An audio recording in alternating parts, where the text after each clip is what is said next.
سعودی حاجیوں کو انسان نہیں سمجھتے، لاشوں کا مذاق بناتے رہے، 1000 شہادتیں ریکارڈ۔ یا اللہ رحم آل سعود پر لعنت بے شمار۔ سعودی حکام کی بد انتظامی کی وجہ سے اب تک 1000 کے قریب حاجی شہید ہو چکے ہیں۔ سعودی حکومت نہ تو لوگوں کا احساس کرتی ہے اور نہ ہی مدد، بس ہر سال سعودی حکومت کو حج کی مد میں کروڑوں ڈالرز چاہیے ہوتے ہیں جو وہ دنیا بھر سے آئے ہوئے عازمین حج سے اکٹھا کرتے ہیں۔ اور اب کی بار ہم نے دیکھا کہ سعودی حکومت کے انتظامات اتنے ناقص تھے کہ جس کے بعد اب تک پاکستان سمیت دنیا کے مختلف حصوں سے تعلق رکھنے والے 1000 کے قریب حاجی شہید ہو چکے ہیں۔ اور شہداء کی تفصیلات ایسی ہیں کہ ہوش ربا تفصیلات ہیں، جن میں 600 کے قریب مصری ہیں، 35 کے قریب پاکستانی ہیں، اسی طرح سینکڑوں میں ایرانی لوگ ہیں، افغانستان سے تعلق رکھنے والے، انڈیا سے تعلق رکھنے والے، انڈونیشیا بنگلہ دیش سے تعلق رکھنے والے، اور اسی طرح دیگر عرب امارات سے تعلق رکھنے والے حجاج کرام شامل ہیں جو کہ سعودی حکومت کی بد انتظامی کی وجہ سے شہید ہو چکے ہیں۔ یہاں حج کے جو ارکان تھے ان کی ادائیگی کے لیے سعودی حکومت نے جتنے انتظامات و انصرام کرنے تھے وہ سارے کے سارے ناقص تھے۔ یہاں تک کہ حجاج کرام نے ایک ایسے بھی بیان ریکارڈ کروائے جن میں انہوں نے بتایا کہ کہیں کسی حجاج کرام نے بتایا کہ ہمارا جو کیمپ تھا وہ پہاڑوں کے درمیان میں رکھا گیا تھا جہاں پر کھائی تھی۔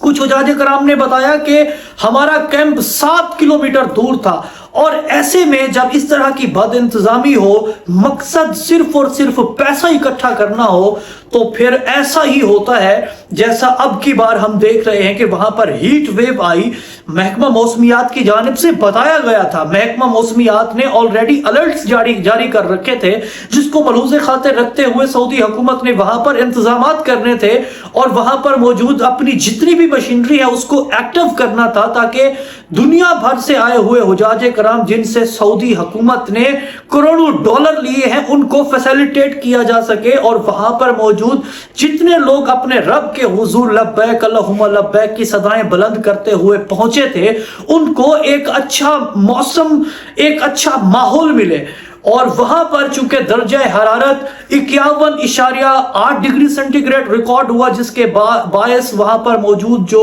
حجاج کرام تھے ان میں سے بیشتر ایسے تھے جن کا دم گھٹا، جن کی حالت غیر ہوئی، اور اس کے بعد وہ لوگ اپنے خالق حقیقی سے جا ملے۔ اور اس سب کی جو سب سے بڑی وجہ ہے وہ یہ ہے کہ وہاں پر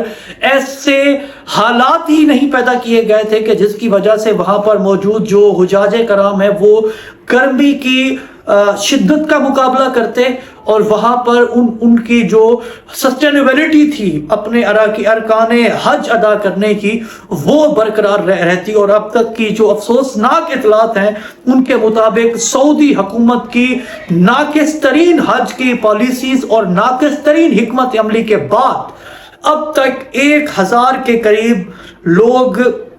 شہید ہو چکے ہیں اور اپنے خالق کے حقیقی سے جا ملے ہیں۔ وجہ صرف اور صرف یہی تھی کہ عربیوں نے ہمیشہ خود کو سپیریئر اور دیگر جو اجمی ہیں ان کو کسی کھاتے میں گنا ہی نہیں۔ ہمیشہ عرب میں ایک کانسیپٹ رہا ہے عرب اور عجم کا، اور یہ کانسیپٹ آج بھی باقی ہے۔ آج بھی مکے کے اندر رہنے والے جو لوگ ہیں ان میں دوسروں کے اوپر دھونس جمانا، ان میں عربی اور عجمی کے کانسیپٹ کو برقرار رکھنا، ان میں لوگوں کے اوپر ڈومینیٹ ہونا صرف اس وجہ سے کہ ہم عرب ہیں اور تم عجم ہو۔ اس وجہ سے وہاں پر جو لوگوں کے اوپر کیے جانے والے ظلم ہیں وہ بھی ہمیں گاہے بگاہے نظر آتے رہتے ہیں کہ وہاں پر جس طرح یہ عربی لوگوں کے اوپر خون شامیں ڈالتے ہیں۔ اور اب کی بار تو حد ہی ہو گئی کہ سعودی انتظامیہ نے کوئی ایسے انتظامات نہیں کیے کہ جس کی وجہ سے حج کے موقع پر آئے ہوئے حاجیوں کو فیسیلیٹیٹ کیا جا سکے۔ اور ہم نے دیکھا سوشل میڈیا کے اوپر ویژول چل رہے ہیں کہ حاجی وہاں پر بے یار و مددگار ہیں، پانی پینے کی جگہ نہیں، لوگ وہاں پر واش رومز کے پاس سو رہے ہیں، گرمی کی شدت، حدت، تپش اتنا ہے کہ وہاں پر لوگ سانس لینے سے قاصر ہیں۔ لیکن سعودی حکومت ہے